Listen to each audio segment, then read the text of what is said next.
வாங்கிட்டு வந்த 2 கேரட் இருந்துச்சு. எலி கேரட்டா? 2 முட்டைய போட்டு இன்னைக்கு கேரட் சோறு தான் கிளறி எடுத்துட்டு வந்தேன். வேற என்ன செய்யுது? நான் அக்கிரமாவது எலிக்கு வாங்கி கொடுத்த கேரட்டை சீவி போட்டு கேரட் ரைஸ் வச்சு கொடுத்து என் ஜோலியை முடிக்க பாக்குறியா நீ? அப்பதான் நல்லா டேஸ்டா இருக்கும். அப்புறம் பாத்தீங்கன்னா உருளைக்கிழங்கு மியா மியா மியான்னு புலம்பின்னு இருக்குது. இங்கடி அந்த மியா இந்த மியா புளி ஒரே மியா மியா தான். இந்த மம்மம் சாப்பிடலாமா? வா வா மம்மம் சாப்பிடலாம். ஒரே மியா தான்.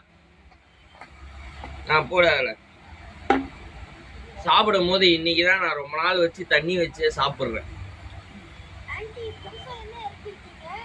இந்த அம்மியா தண்ணியை காலி பண்ணிட்டாங்க 2 பேரும். அருமையா இருக்கு. எலி சாப்பிட்டுட்டு மிச்சம் வச்ச கேரட்ல செஞ்ச ரைஸ் எல்லாம் நல்லா டேஸ்டா.